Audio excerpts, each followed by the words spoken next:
నటుడు పోసాని కృష్ణమురళిపై జన సైనికులు ఎస్పీకి ఫిర్యాదు చేశారు. డిప్యూటీ సీఎం పవన్ కళ్యాణ్ ఆయన కుటుంబ సభ్యులపై పోసాని అనుచిత వ్యాఖ్యలు చేసినందుకు ఆయనపై యాక్షన్ తీసుకోవాలని రాజమహేంద్రవరం జనసేన నేతలు పోలీసులు ఫిర్యాదు చేశారు.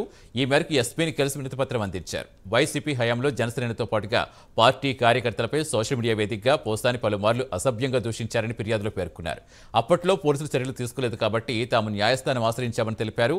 ఇప్పటికైనా పోసానిపై చర్యలు తీసుకుని ఆయన అరెస్ట్ చేయాలని జన సైనికులు కోరారు.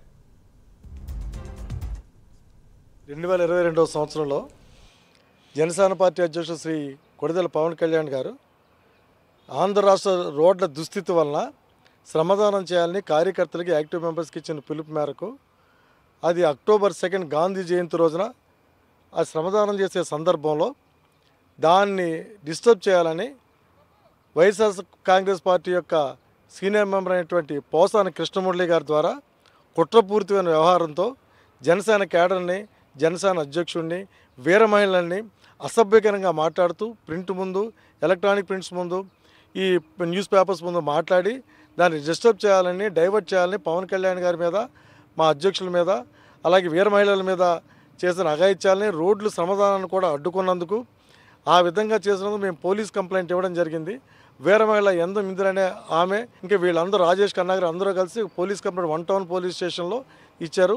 ఇదంతా కూడా రాజమండ్రి అధ్యక్షుడైనటువంటి వై శ్రీనివాస్ గారు ఆధ్వర్యంలో చేస్తే ఆ పోలీస్ కంప్లైంట్ ఏ విధమైన యాక్షన్ తీసుకున్న సందర్భంలో దాన్ని దరిమిల ఎస్పీకి డిఐజీకి డీజీపీకి అందరికీ కూడా ఇన్ఫర్మేషన్ ఇవ్వడం వల్ల వాళ్ళు కూడా యాక్షన్ తీసుకోకపోతే అప్పుడు రాష్ట్ర లీగల్ సెల్ ఉపాధ్యక్షుడైనటువంటి నేను ఏవిఎన్ఎస్ రామచంద్రరావుని నేను దాన్ని టేకప్ చేసి Rajahmundry second judicial first class magistrate కోర్టులో ఓ ప్రైవేట్ కంప్లైంట్ పడేయడం జరిగింది.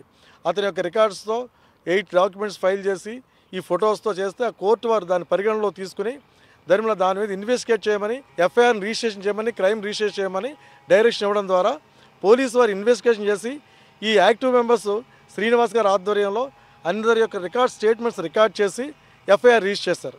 అయినప్పటికీ అప్పటి గవర్నమెంట్ ఏ విధంగా యాక్షన్ తీసుకోలేదు. అప్పుడు పోలీసు కూడా కథ రాకపోవడం వలన దాని విషయం ఛార్జ్షీట్ ఫైనల్ రిపోర్ట్ ఫైల్ చేయమని అలాగే అతను అరెస్ట్ చేసి అతను తప్పు చేస్తున్నందుకు అతను కోర్టు ద్వారా శిక్షించమని ఇవాళ రిప్రజెంటేషన్ ఇవ్వడానికి రాజమండ్రి జనసేన పార్టీ అధ్యక్షుడు వై శ్రీనివాసరావు ఆధ్వర్యంలో జనసేన పార్టీ కేడర్ అంతా కూడా వచ్చి ఎస్పీ గారికి ఇవాళ ఇన్ఫర్మేషను ఇచ్చి అలాగే రిప్రజెంటేషన్ కూడా ఇచ్చి డాక్యుమెంట్స్